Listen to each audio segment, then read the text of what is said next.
Ciao a tutti, bentornati sul mio canale. Io sono Maurizio, 25 anni di esperienza nel mondo corporate e in questo canale parliamo di carriera, lavoro, finanza personale. Fondamentalmente voglio essere il mentore o la persona con cui avrei voluto parlare durante la mia carriera, sia agli inizi che anche nei vari cambi di carriera che ho avuto.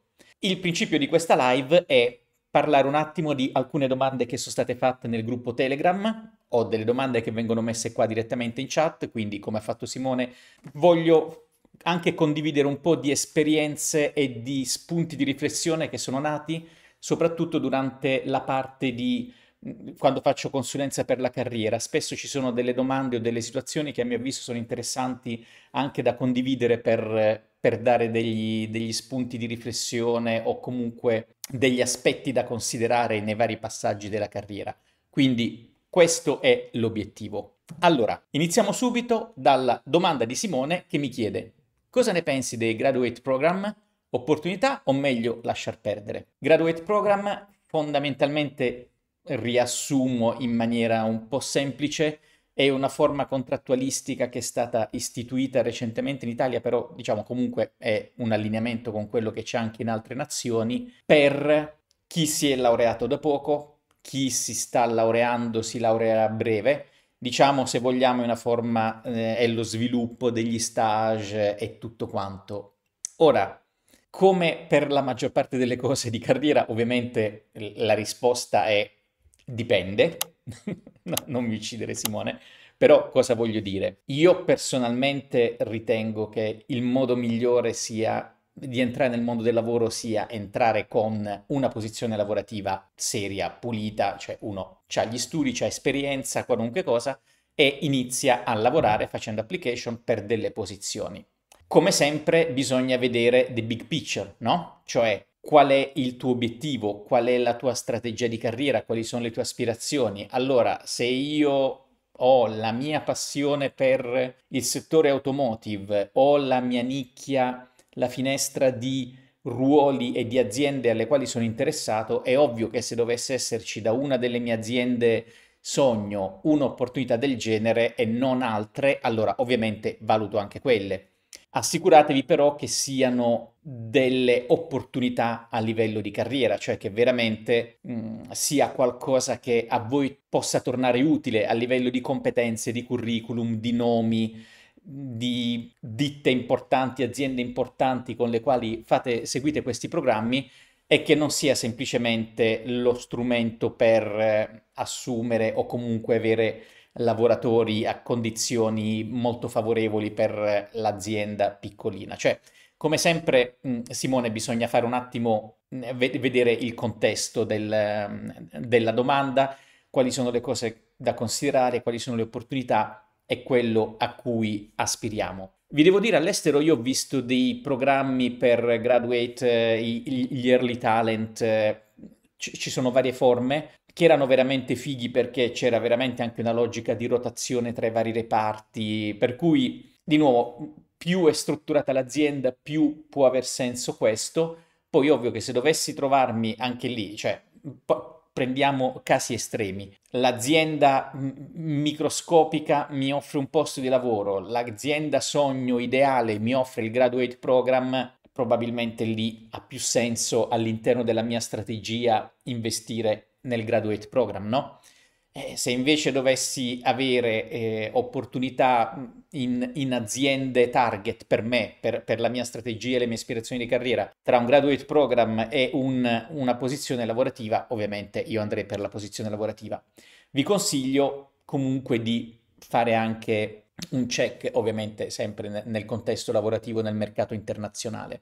Tra l'altro, avevo parlato con una persona che lavora in uno di questi uffici che si occupano di tutta quanta la parte di progetti, contratti, perché si sono evolute molte le cose, quindi anche le opportunità lavorative in Italia e all'estero. Ci sono tanti strumenti che sinceramente non conoscevo, quindi spero nelle prossime settimane di organizzare un'intervista con questa persona perché c'è veramente tanto da approfondire su questo argomento. Per cui, Simone, la domanda è veramente: deve essere allineato alla tua strategia, alle tue aspirazioni di carriera e per me rispetto a una posizione lavorativa regolare. Gianluca mi chiede: Il successo nella tua carriera è mai stato agevolato da routine di alimentazione sana, esercizio fisico e sonno regolare? Sei stato disciplinato in tal senso e ne hai tratto benefici nel lavoro?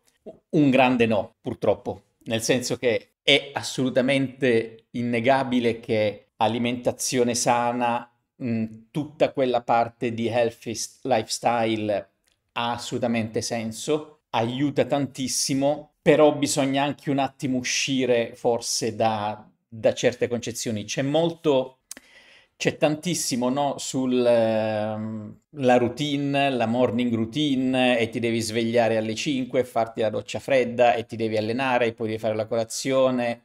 Diamoci una calmata, nel senso che sono cose che cioè è molto meglio essere in forma che non essere in forma. Io in questo momento sono assolutamente fuori forma perché sfogo nel cibo determinate situazioni di stress e sono assolutamente cosciente che essere in forma mi darebbe tantissimo più energia o mi toglierebbe tantissime altre cose a cui pensare, però non è il punto di partenza. C'è un video molto interessante, vi metterò il link, di Mark Manson. Mark Manson, se non lo conoscete, è l'autore di un libro molto simpatico e anche cioè è un gran bel libro, eh?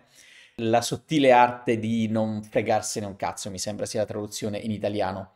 Libro che io avevo snobbato per tanto tempo perché mi sembrava che il titolo fosse troppo catchy, molto l'equivalente clickbait. Invece no, porca miseria, è un gran bel libro, vi consiglio di leggerlo. E proprio l'altro giorno stavo vedendo un suo video, cioè Churchill ha vinto praticamente la seconda guerra mondiale passando le giornate in vasca a bere scotch. Churchill aveva un modo di dire, dice, non sto mai in piedi quando posso stare seduto, non sto mai seduto quando posso stare sdraiato.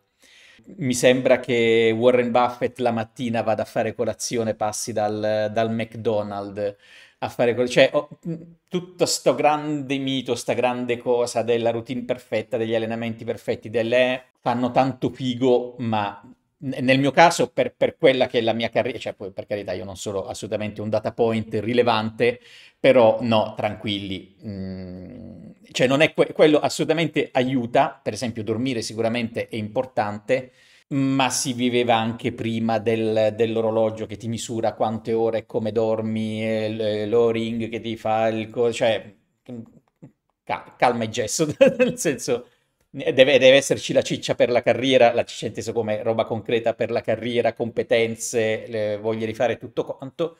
Ovvio che avere una vita con il giusto livello di energia aiuta, però non è assolutamente, cioè se prendete le persone di maggiore successo, non pensate che siano persone che si svegliano la mattina alle 4, doccia fredda e tutta Miracle Morning, morning routine, tutta quella cultura lì. Quindi nel mio caso, per quanto si possa definire di carriera, di successo la mia carriera, no, assolutamente no. Però mi ricordo benissimo i periodi in cui stavo meglio, più allenato e tutto, che mi piaceva molto. C'è stato un periodo in cui ogni mattina facevo 5 km di corsa, mi piacerebbe tanto ritornarci, ovvio che a 51 anni devi stare un attimo attento a più acciacchi, però non è stata una condizione sine qua non. Necessaria ma non no, né necessaria né sufficiente. È un nice to have molto molto importante. Matteo dice, è Hunter che ti chiama per un loro simile al tuo, ma in un'altra azienda, anche se non si è interessata. Quali sono le best practices? Meglio andare quando non si è interessati e magari rifiutare verso la fine? Più che altro si potrebbe potenzialmente perdere tempo in due, ma la curiosità c'è. Allora, se siamo all'interno di un contesto lavorativo che ci soddisfa, essere comunque in contatto con gli headhunter è sempre un bene, perché certe relazioni, certi network devono essere costruiti quando non sono necessari.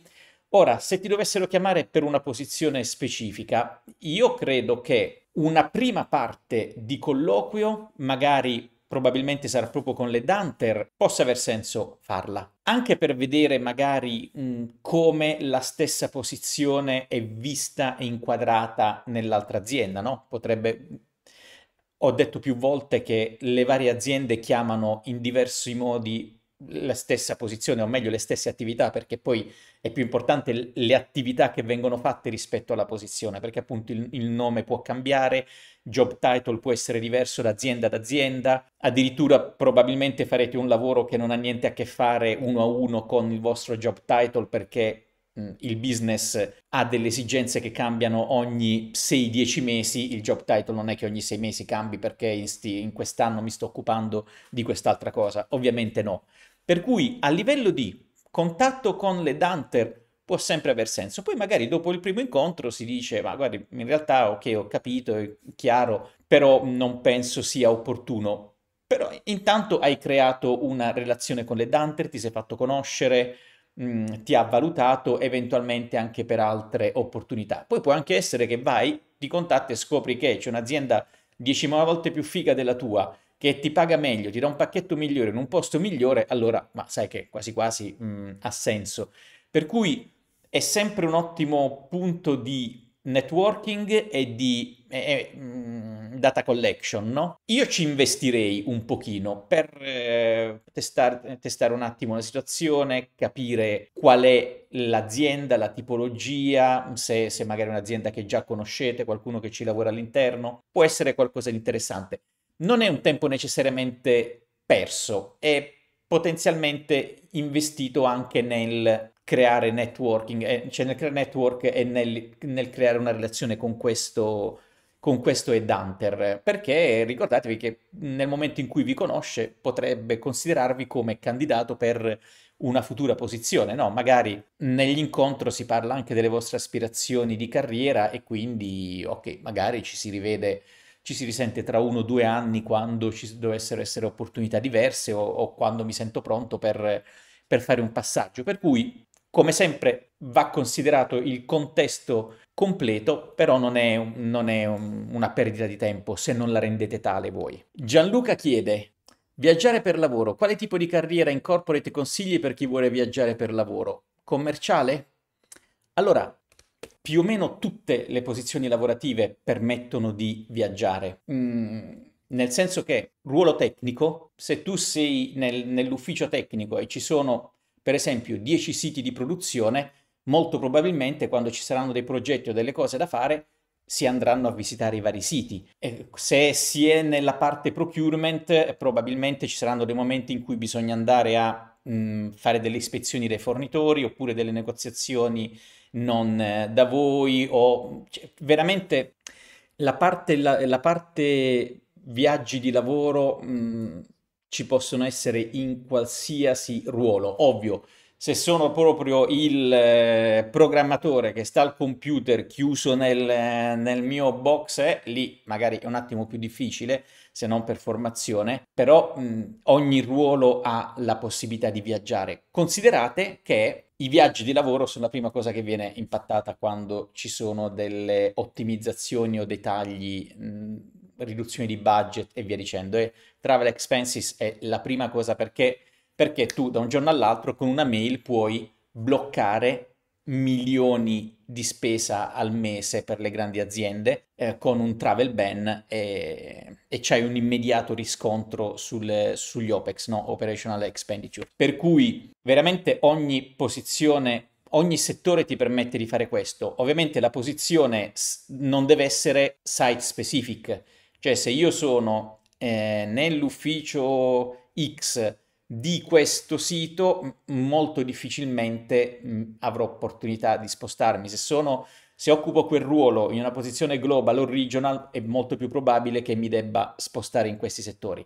E qui vi ho fatto l'esempio lato, diciamo, cliente, no? Se invece parliamo di lavorate in aziende che fornisce servizi, allora più siete vicino al gruppo che si occupa per esempio di fare acquisition, più è facile che dovrete viaggiare nei vari siti. Cioè, faccio l'esempio del facility management. Se c'è una gara di facility management per dei siti, c'è il team che si occupa di partecipare alla gara, quindi persone che devono andare a valutare il sito, capire, fare le negoziazioni, si fanno i workshop, si va là, si controlla e questo team dovrà interagire molto e poi finita una gara, vinta o persa, c'è un altro team, se viene vinta, che si occupa della presa in carico del sito, no? E il team dell'acquisition si sposterà su un'altra commessa, su un'altra gara, o meglio, e via dicendo. Oppure se siete l'iper specialista di qualcosa, è probabile che vi mandino a destra e a sinistra,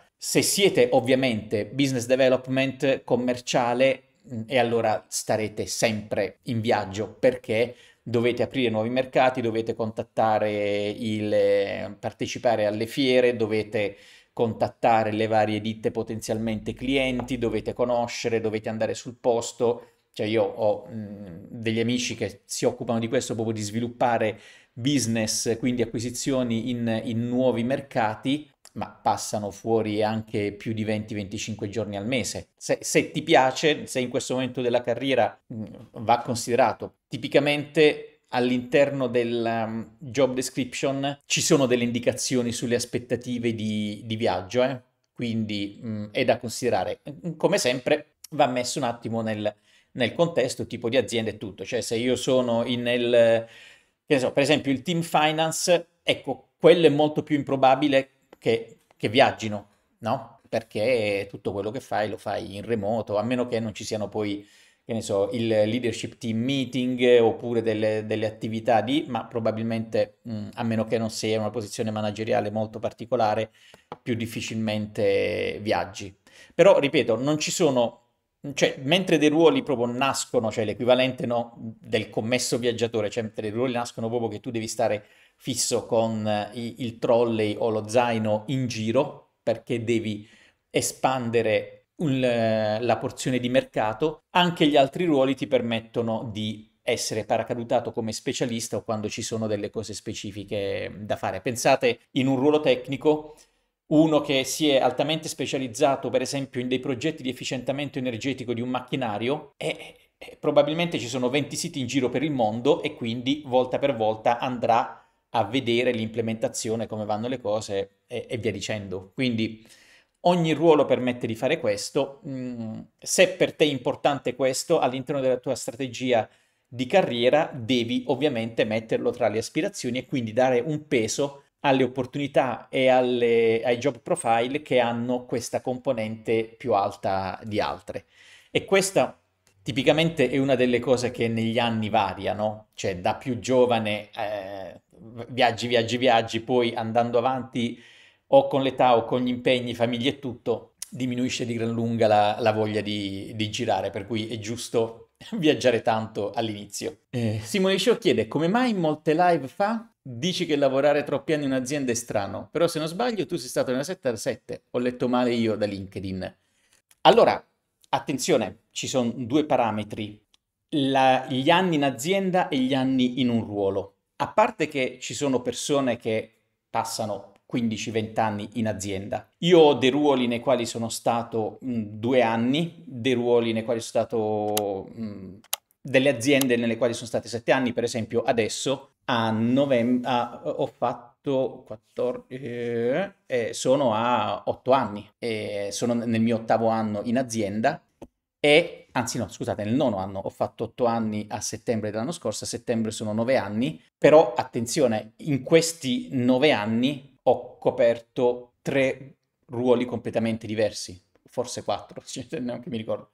3 ruoli completamente diversi, ok? Per cui diciamo che molto diversi tra loro, per cui la grande azienda permette di fare tanti lavori e spostarsi. È uno dei tanti motivi per cui io preferisco grandi multinazionali e le consiglio, soprattutto a chi ha dei piani di carriera. Per cui qual è la logica, no? Fare la stessa cosa per 10 anni c'è a chi piace, a me personalmente no. E anche lì si rientra un attimo nella discussione, no, versatilità, esperienza, non necessariamente da generalista, ma con più esperienza rispetto al ripetere tante cose. Per come sono io caratterialmente, se mi dai da fare la stessa cosa per 5 anni di seguito, proprio mi uccide professionalmente, non mi piace. Mentre c'è tanta gente, e va benissimo, che adora fare il secondo, terzo, sesto round dello stesso progetto, della stessa gara, delle stesse attività, perché ogni volta si migliora, si vede con un'esperienza diversa, ci sono dei risultati diversi e quindi c'è chi ama fare la quinta edizione di un certo progetto, che ne so, l'implementazione di una linea di produzione, adoro farla in 10 siti in successione. Va benissimo. Io invece preferisco ogni 2-3 anni cambiare il focus delle cose su cui lavoro.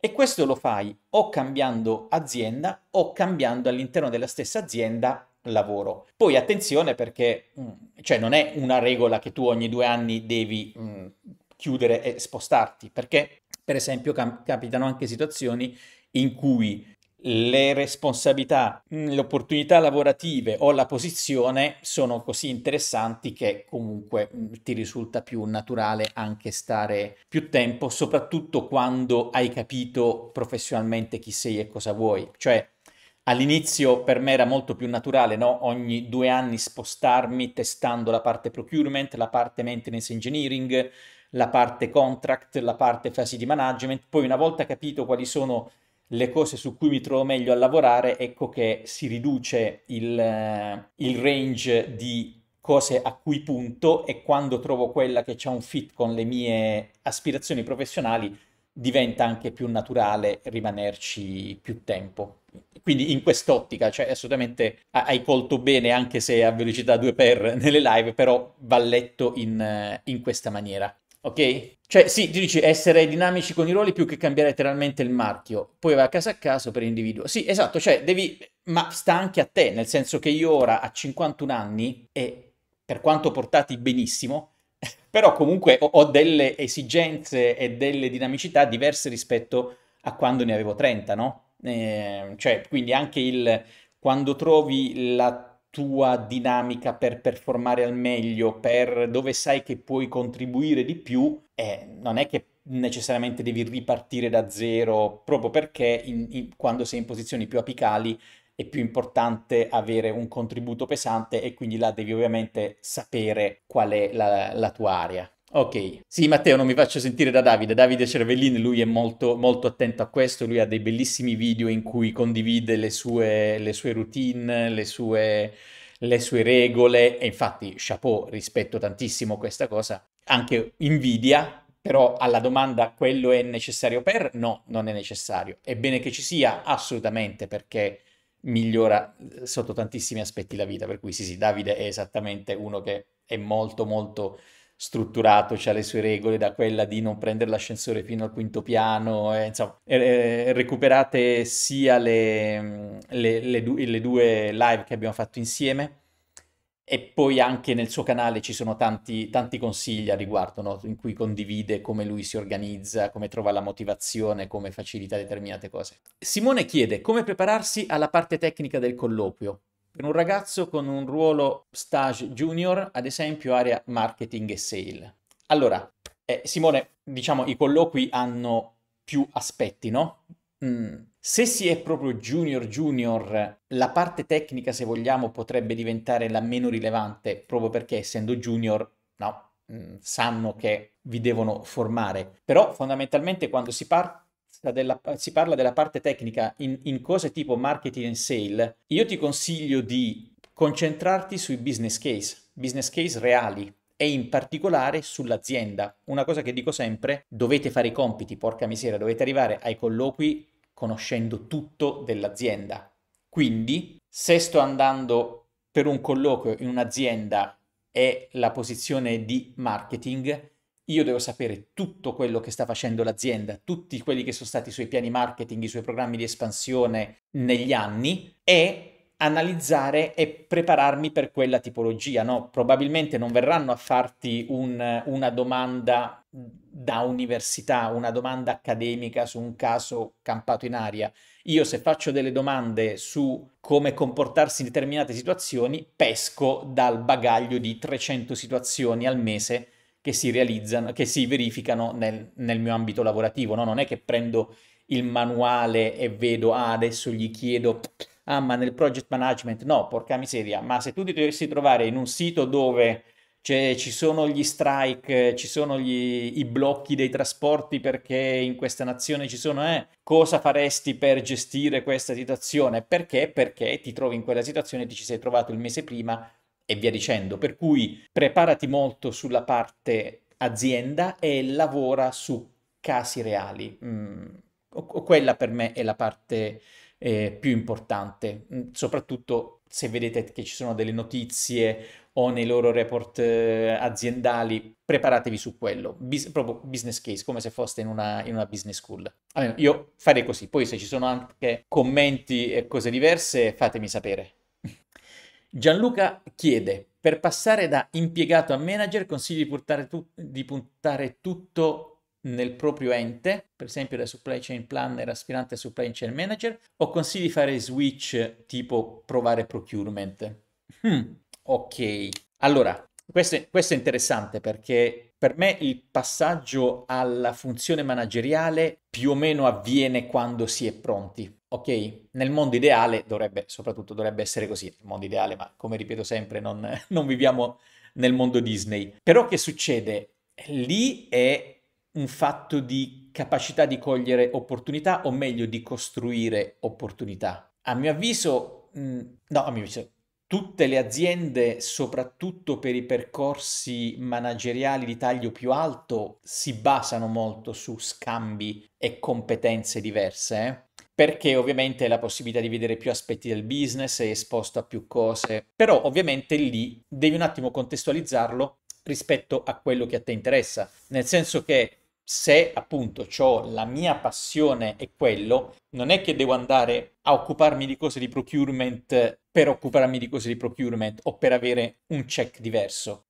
Se ho intenzione di andare in una certa posizione, devo capire quale potrebbe essere il percorso di carriera ideale per arrivarci. Ovvio che più competenze hai, meglio è, però appunto se vuoi diventare manager nella parte finance, non avrai esigenza di spostarti in ruoli più tecnici o più operativi. Per cui io, quando a inizio carriera ho esplorato tanti ruoli, è perché mi interessavano i ruoli. L'acquisizione di competenze spostandomi tra questi ruoli mi ha permesso di diventare un professionista pronto per il passaggio manageriale. E questo per me è stato molto interessante. Ovviamente all'inizio carriera, come dicevo, mi sono spostato molto, per cui sono diventato manager quando avevo già 2 ruoli nella raffineria, il ruolo in Consip, il ruolo in Inghilterra, e poi mi hanno preso come manager in Toyota e lì c'avevo procurement, c'avevo maintenance engineering, c'avevo contrattualistica per la parte energia e quindi avevo sviluppato belle competenze in Italia e all'estero, con competenze linguistiche e tanta roba. Però mi ero spostato a quel tempo proprio perché mi interessava fare quel tipo di cose. Quindi nel tuo caso cerca di capire se sono cose per te affini che vuoi approfondire, bene. Uno, come dicevo, può diventare manager in una maniera o nell'altra, puoi diventare manager facendo una carriera verticale da specialista o facendo una carriera più da generalista, ma sta a te. A mio avviso, sulla lunga distanza, l'avere uno spettro più ampio di competenze aiuta. Cito sempre il libro di Epstein, Range, che è stato tradotto in italiano con generalisti, per qualunque motivo l'hanno tradotto in generalisti, e lì si parla proprio del fatto che le competenze da generalista sulla lunga distanza per la carriera molto probabilmente sono quelle che hanno una resa migliore, proprio perché è così fluido il mondo del lavoro che essere pronti a spostamenti, adattamenti e tutto ha molto senso. Però ripeto, deve essere molto una scelta dettata dall'interesse per quel settore. Vedi un attimo rispetto alla situazione specifica, ok?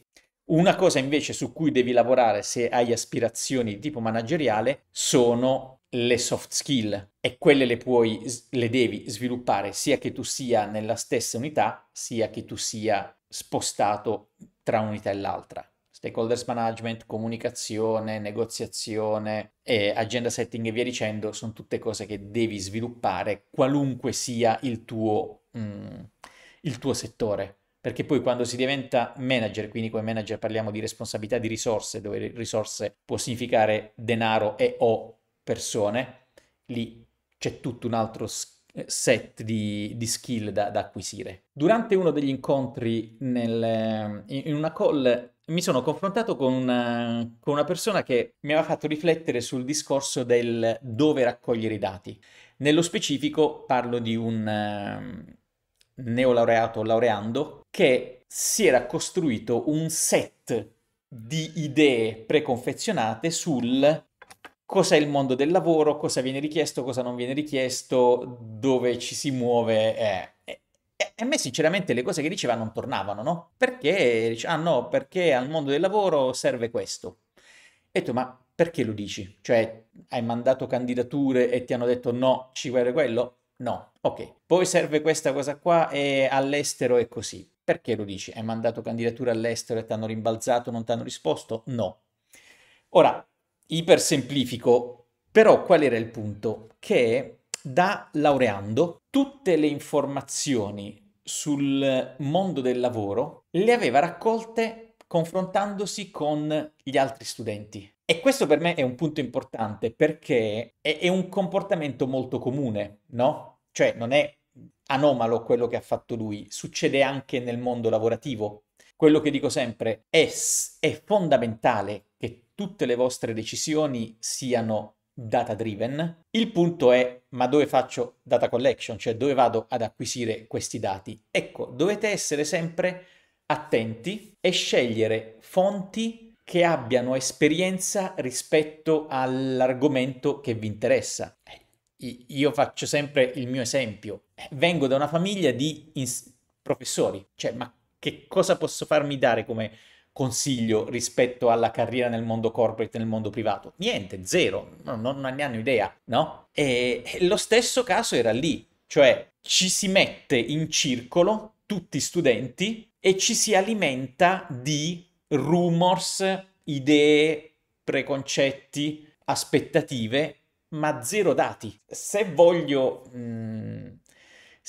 capire come si lavora in Inghilterra, non vado a chiederlo sul pianerottolo di casa o in pizzeria. Probabilmente neanche tra i miei colleghi, devo andare a contattare chi lavora e vive in Inghilterra. E per qualunque cosa, no? Cioè, se volete sapere quali sono le dinamiche nel mondo corporate, lì ho qualcosa da dire. Non chiedetemi com'è la vita da professore universitario, perché al di là delle cose sentite e acquisite sentendo mio padre, ma non è una cosa su cui mi metterei a fornirvi dati dai quali far partire determinate decisioni.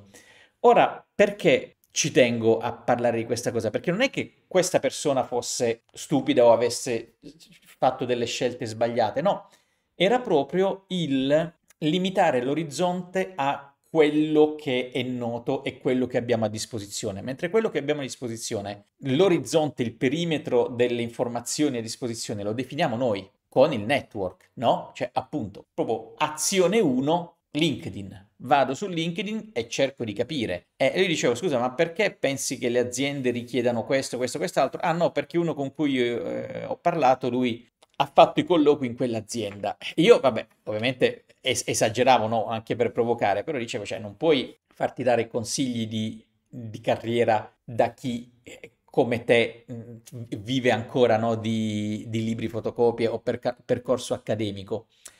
E questa è una cosa fondamentale su cui vi invito a riflettere, cioè sempre scegliete e controllate le fonti dei dati, perché poi rischiate di rimanere intrappolati in certi canali, no? Un po' se vi ricordate c'era stato qualche tempo fa, avevamo parlato, no, dell'andare a studiare all'estero o lavorare all'estero e c'è un video, poi magari metto il link da qualche parte qui dove si mettono i link, in cui ho fatto vedere i portali per scegliere le università all'estero e anche lì tantissime persone quando mi confronto dicono ah no, all'estero non vado perché non me lo posso permettere.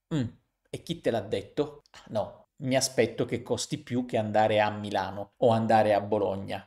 E vabbè, ma perché? Perché mi sono guardato attorno, ho parlato con i miei colleghi del liceo, ho parlato con i miei colleghi dell'università e nessuno sa niente, ma tutti parlano. E a quel punto magari parlo con qualcuno che si è fatto un anno all'estero, che si è fatto un anno, si è laureato all'estero, allora mi dirà guarda che sì, è vero, ti devi pagare la casa, però poi ci sono le borse di studio, oppure sì, è vero così, perché che cosa faccio? Mi limito a raccogliere i dati nella mia zona di comfort e se lì in mezzo nessuno ha quell'esperienza, mi costruisco un preconcetto che probabilmente mi taglierà tantissime opportunità. È come si studia inglese, vado a chiederlo a persone che non parlano inglese. Guarda caso saranno le persone che ti diranno no, devi andare a iscriverti alla scuola di inglese, devi andare il mercoledì e il venerdì dalle 5 alle 6 e mezza in aula con 10 perché gente dice ma tu parli inglese? No, però lo so, no? Penso il concetto sia chiaro, non voglio insistere molto, però assicuratevi sempre di raccogliere informazioni da fonti che hanno l'esperienza nel settore che vi interessa. Ok? L'università da lavoratori. È sempre questo tormentone del prendere l'università come prima fonte di qualifiche, informazioni e via dicendo.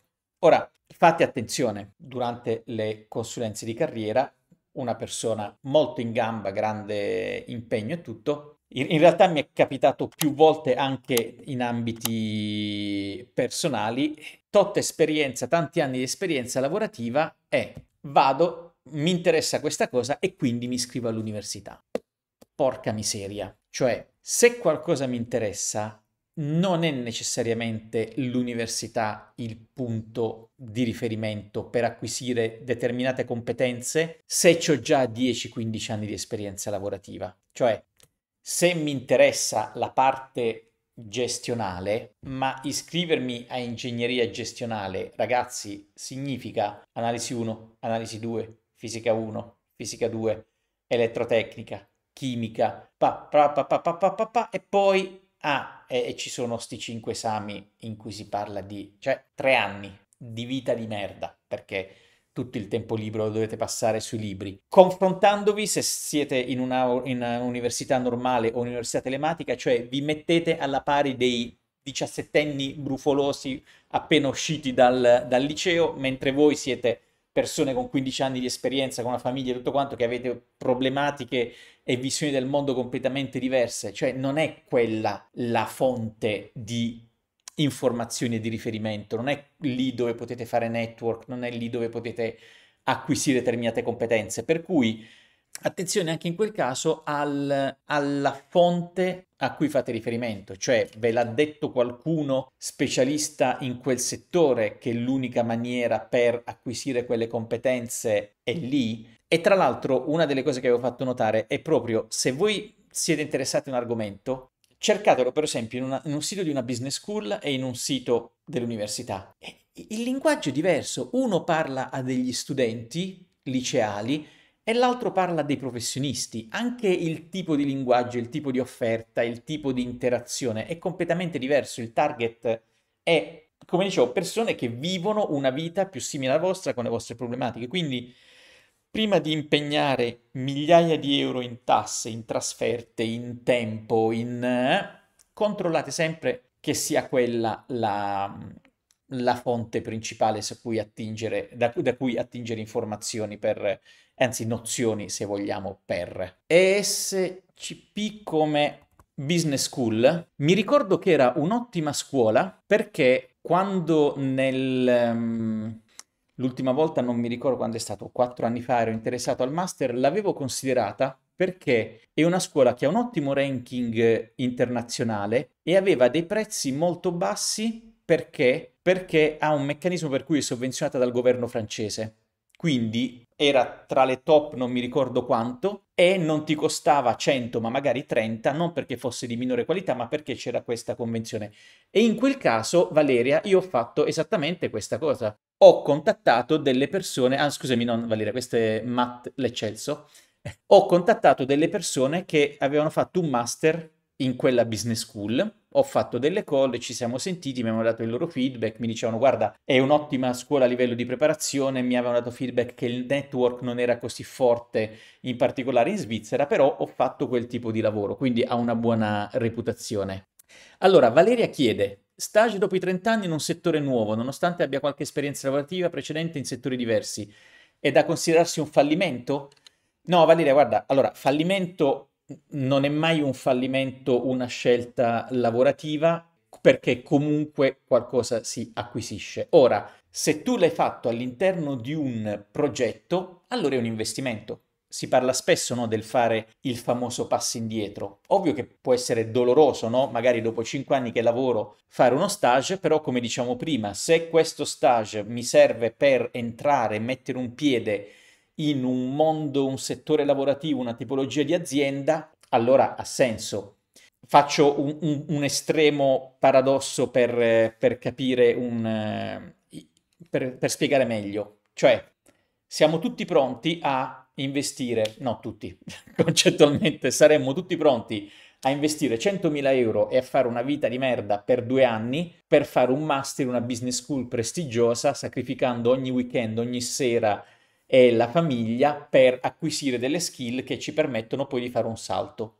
Tecnicamente, aumento, diciamo, come esaspero il concetto, però tecnicamente, Valeria, può essere questo un modo per leggere questa cosa, cioè per entrare in quella parte, invece di spendere 100.000 euro in una business school, mi riduco, che ne so, lo stipendio rispetto a prima, ora non conosco i dettagli, però chiariamoci, investo in un passo indietro perché mi permette di andare lì, no?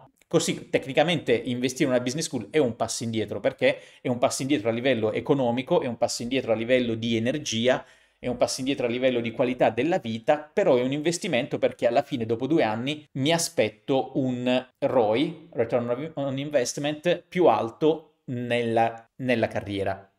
Che poi sia giusto o sbagliato, ho fatto dei video a riguardo, è un altro discorso. Personalmente la mia idea sui master, sugli MBA è cambiata nel tempo, ho fatto anche dei video a riguardo, poi magari possiamo approfondirlo, però appunto Valeria, se è all'interno di una logica di questo genere, va bene.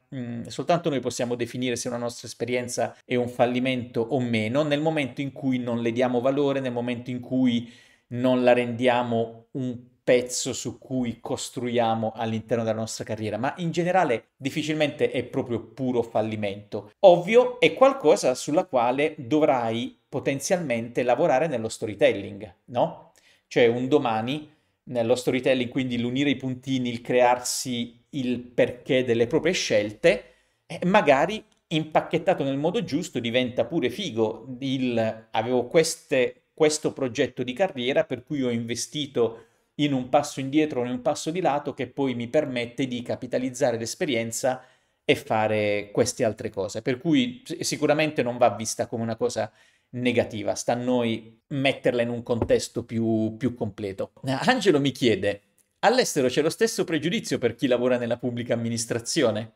Allora, io personalmente non ho avuto questa sensazione. Perché? Perché lavorare nella pubblica amministrazione all'estero, almeno per quello che ho visto e per quello che ho capito, correggetemi se avete dati diversi, è una cosa completamente diversa. Cioè, mediamente tutto ciò che è pubblica amministrazione all'estero, mediamente, non sempre, non in tutte le nazioni, è più efficiente. I lavoratori sono lavoratori normali, quindi che io sappia licenziabili e con situazioni contrattualistiche assolutamente pari alle altre, per cui non ho mai visto, anzi, probabilmente le persone che lavorano per esempio nella PA in Svizzera sono assolutamente rispettate. Mi ricordo tantissimi anni fa, 5 vite fa, quando facevo couchsurfing, avevo conosciuto questa ragazza, era canadese, e lei puntava ad andare a lavorare in un'ambasciata canadese in Sud America. E io lo vedevo, minchia, cioè sarà difficilissimo entrare. Lei dice: no, no, anzi, è un problema perché loro hanno pochissime persone interessate a quel lavoro. Perché? Perché da noi tutti questi ruoli vengono pagati quanto un amministratore delegato, lì invece avevano stipendi assolutamente normali e quindi avevano addirittura difficoltà a trovare candidati per queste posizioni.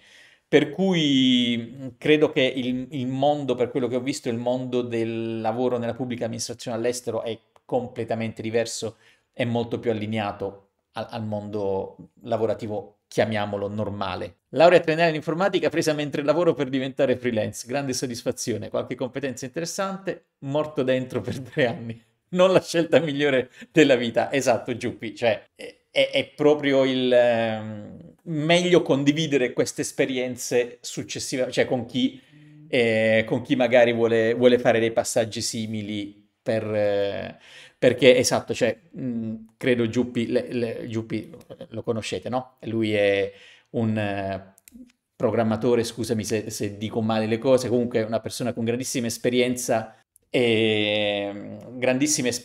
nel settore IT, oltre ad essere un nomade digitale, andate a vedere il suo canale perché credo che adesso sia in Portogallo, esatto, e a Lisbona, cioè le cose che tutti dicono a chiacchiere, lui lo fa veramente con moglie, figlio e gatto. Già si era fatto l'esperienza bellissima in Grecia e adesso sono ripartiti e sono a Lisbona. Poi fammi sapere come va il gadget, come funziona. E, ecco, esatto, no? Probabilmente non è stata la cosa che gli ha cambiato la carriera, perché le competenze e tutto le aveva. E immagino, Giuppi, che per le tue posizioni lavorative ti chiedano, per i contratti ti chiedano quello che sai fare, non il titolo di studi. Per cui occhio a questo. Poi giustamente dici, però, se tu queste cose me le dici anni dopo, è anche colpa tua. Sì, e raga, avevo bisogno di diventare vecchio prima di avere tutta questa esperienza. Mi devono trascinare prima su YouTube. Allora, Gianluca dice, Maurizio è vero, ma non credi sia rischioso perdere un'occasione di carriera solo perché manca il pezzo di carta? Attenzione, occhio a una cosa, a 20 anni il pezzo di carta fa la differenza. Nel senso che, ho spiegato sempre, no, le aziende, quando ti devono prendere come junior, automaticamente la maggior parte delle volte parti dal intanto mi prendo chi si è preso la laurea, perché difficilmente il suo coetaneo ha skill lavorative. E a quel punto, se devo prendere qualcuno, o perché all'interno dell'azienda ho delle esigenze del tipo questi ruoli devono essere persone laureate con tot titoli, e poi perché quella è l'unica discriminante, cioè a 20 anni l'unica cosa che puoi aver fatto, ipersemplifico, è aver messo il commitment per 3 anni e aver tirato fuori una laurea, ok? Quello mi stai dicendo che ti metti e porti a termine qualcosa. La porti a termine in un settore che per me è importante, quindi so che ti prendo e ti formo, ti metto accanto a chi lavora e mi diventi un asset in azienda. Ovviamente non me ne frega niente di quello che hai imparato in azienda, all'università. Non pensate che in azienda stanno lì ad aspettare che arrivi tu a dirgli come si lavora, ma proprio no, no? Aspettano che arrivi tu che hai una testa tale da poter ascoltare e applicare quello che ti verrà spiegato per il mondo del lavoro, no? Quindi da neolaureato effettivamente il pezzo di carta ti dà la possibilità di accedere o no a determinate posizioni e determinate aziende e va benissimo, infatti attenzione, io non sto minimamente dicendo laurea no, anzi io sono con laurea in ingegneria elettrotecnica, a quei tempi era una laurea unica e quindi l'università è sempre un'ottima scelta. Quello che sto dicendo è, a meno che non devi fare un concorso nella pubblica amministrazione, e quindi non sono io la persona con cui parlare, il bollino preso a 38 anni non serve a un cazzo, perché nessuno ti prenderà come ingegnere, a meno che dici, attenzione, vi ho anche raccontato di un collega con cui voglio fare una live, 40 anni di esperienza in azienda, nei siti di produzione. Allora lui ha iniziato, arrivato a un certo punto della carriera da ingegnere operativo in campo sugli impianti produzione e tutto, a un certo punto si è messo, ha preso anche la laurea che gli ha permesso poi di fare altri scatti, altre cose, poi addirittura ha preso un master e poi addirittura ha iniziato a insegnare ai master. Lì va bene perché stai acquisendo titoli e competenze anche con un taglio molto pratico. Inghilterra, no? Non è che stanno ad ammazzarsi i teoremi. Ma non è che tu stai nell'ufficio finance per 15 anni, ti prendi la laurea triennale in ingegneria e il giorno dopo diventi un ingegnere con 15 anni di seniority. Per carità, se decidi di fare il passo indietro di cui parlavamo prima e quindi dici ok, io ho capito che la mia vita è il dimensionamento di valvole, allora ti prendi e ti fai le application per le posizioni junior in quel settore e avrai il grandissimo vantaggio che invece di essere un neolaureato e basta, sei un neolaureato con anche tutte le altre competenze che ti permetteranno di... Sto ipersemplificando, ragazzi, è chiaro che c'è uno spettro di casistica, però quello che ti voglio dire è che quell'investimento non è che quel bollino ti apre le porte deve far sempre parte di una strategia, di un contesto o quant'altro. Se io dovessi essere interessato alla parte gestionale, probabilmente ha molto più senso, invece di spendere 5.000 euro di tasse, di trasferte, di tempo passato all'università, ha più senso spenderne magari 7.000 e farmi un corso verticale specifico in una business school nella categoria Executive Education e acquisire competenze e network più mirato. In questo intendo, no? Non è che qualunque sia la nostra traiettoria mettiamo il bollino accademico e si apre l'infinito universo di multiversi alla Marvel. Dopo laurea triennale in economia volevo fare magistrale e poi master di secondo livello all'estero. Cosa ne pensi? Finire troppo tardi gli studi? E perché? Perché vuoi fare un master di secondo livello? Cioè, anche lì, occhio, per me la formazione... Allora, il messaggio che io do sempre agli studenti è: ragazzi, voi non siete studenti che vi state laureando, siete professionisti che si stanno formando, ok? Questa cosa ve la dovete tatuare, dovrò fare gli adesivi, ok? Proprio dovete ragionare in questa maniera. Allora, la domanda è: perché titolo 1, titolo 2, titolo 3? Hai la certezza che ti dà accesso a? Oppure soltanto una tua convinzione che più accumuli titoli e più domani le persone sanno: oh wow, cavolo, questo c'ha tutti sti titoli. Magari vuoi fare il dottorato all'MIT e allora lì serve? Ok, perfetto. Vuoi andare alla normale di Parigi a fare il dottorato? Ok, probabilmente lì più hai e meglio è. Ma l'azienda, sei sicuro che vuole aspettare e prenderti tra 5 anni? Perché magari il tuo collega che è entrato con la triennale, tra 5 anni, invece di 2 titoli di studio, ci avrà 5 anni di esperienza e magari sarà pure diventato manager, no? E allora quell'esperienza lavorativa vale più o meno dei tuoi bollini? Dipende, ripeto, se è un ruolo per il quale il titolo serve perché c'è ricerca, ok, ma se è un ruolo più operativo corporate non ne sarei così sicuro. Ok?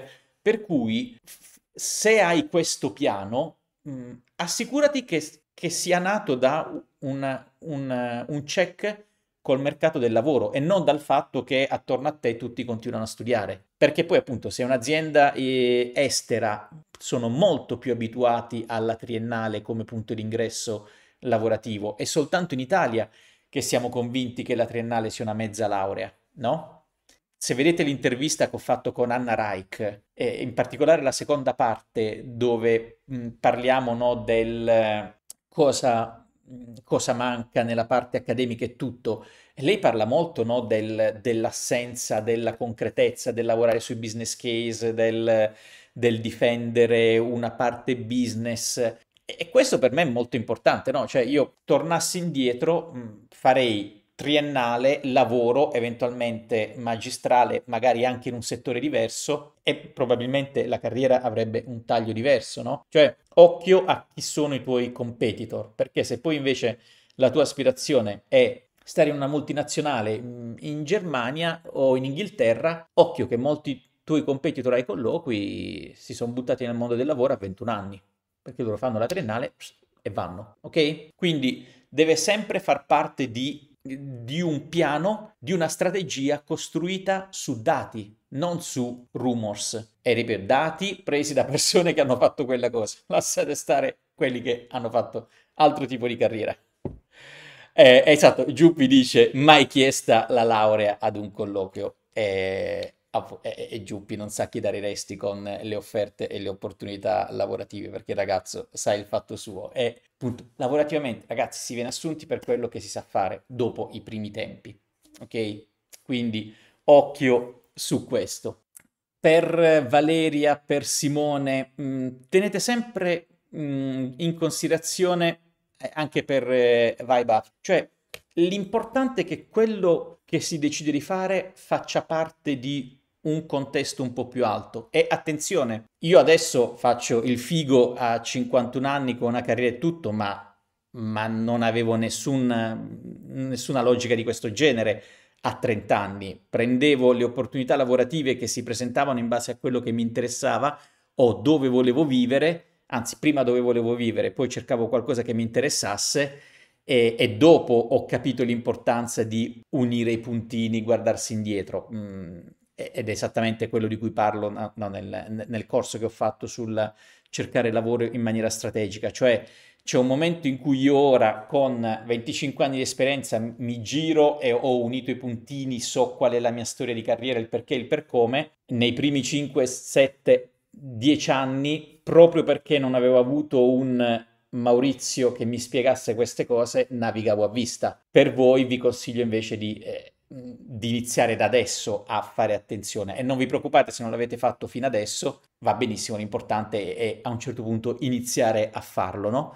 Quindi lo stage, il passo indietro, l'investire in una posizione lavorativa diversa o in una parte di formazione, va tutto bene purché sia basato su un feedback che arriva dal vostro punto di atterraggio desiderato. Io voglio andare a finire lì, mi confronto con le persone che sono lì, che lavorano in quel settore, che hanno quel tipo di profilo e vedo esattamente cosa serve o cosa non serve. Il problema è che nella maggior parte dei casi invece queste decisioni, queste scelte ce le facciamo in base a rumors o credenze o quant'altro. Ecco, su quella parte vi invito a lavorare. Beh, Derek, allora, quando tu dici è stata la strategia vincente, quella di non avere strategia pianificata, almeno negli anni 90, più esposti alle esperienze e meno pensieri. Sì e no, nel senso che a me è andata molto bene anche perché mi sono messo molto in gioco anche rischiando, cioè io avevo una posizione manageriale con un bello stipendio, ho mollato tutto e me ne sono andato in motocicletta a Londra, un pazzo, a 34 anni, un folle. Però poi quello mi ha dato competenza linguistica, esperienza all'estero, questo e quest'altro. C'è tantissima gente che conosco, miei amici dell'università, che sono molto lontani da queste traiettorie di carriera, no? Probabilmente tornando indietro con un'idea molto più precisa avrei fatto dei passaggi un po' più chiari, mi sarei informato prima di alcune nazioni, alcune cose, perché fa tanta differenza la nazione in cui si va a lavorare, il tipo di azienda.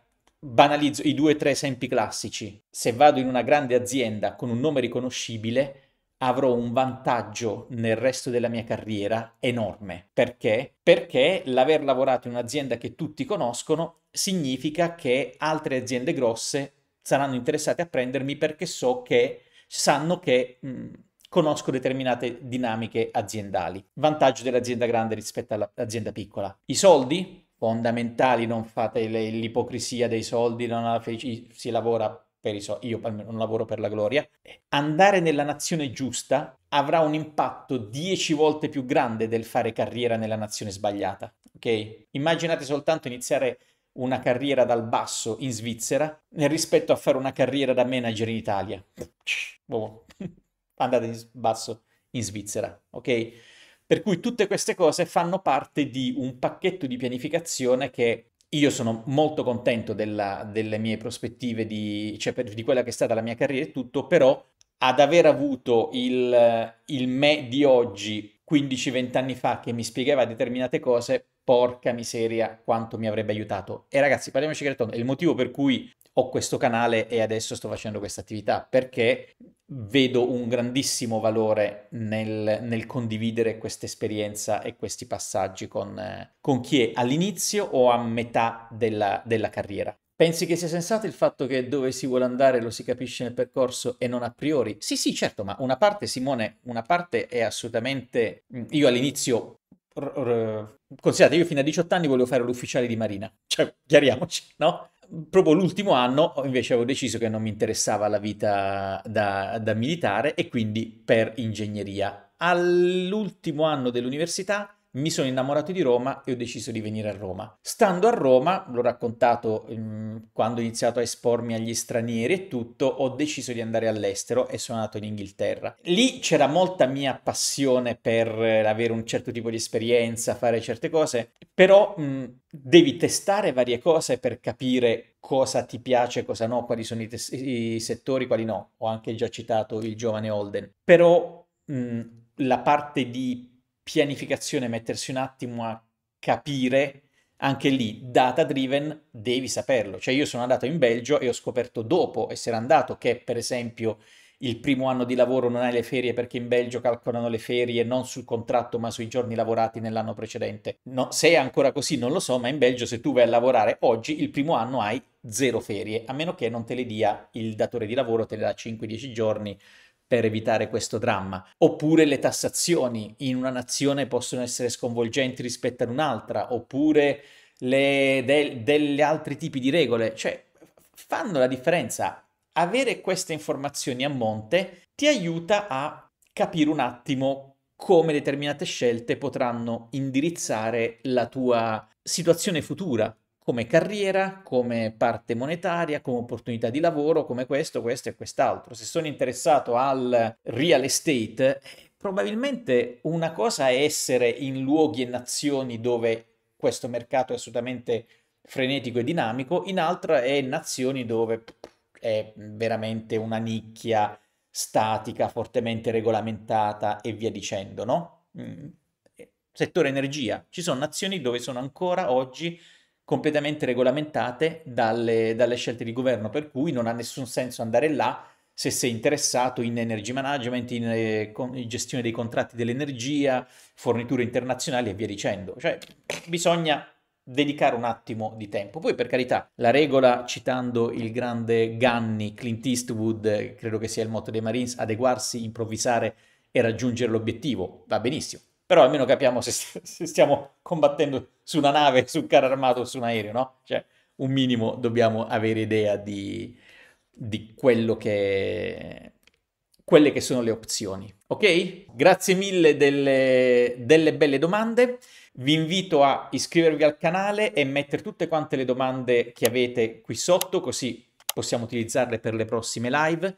C'è il canale Telegram a cui potete segnarvi gratuitamente, basta che clicchiate nel banner del canale YouTube, e vi ricordo anche, per chi è interessato, che ho creato questo videocorso sul come cercare lavoro in maniera strategica. C'è anche la parte dei contenuti più dedicata per gli studenti universitari gratuita, quindi iscrivendovi potete vedere tutti i contenuti per gli studenti e anche capire cosa c'è all'interno del corso. E la cosa lì fondamentale, il messaggio che do è quello che cerco di trasmettere anche durante le live. Affrontate in maniera strategica, olistica la parte carriera, perché ha così tanti impatti sui vari aspetti della vita che veramente è il caso di fermarsi e organizzarla. Ok?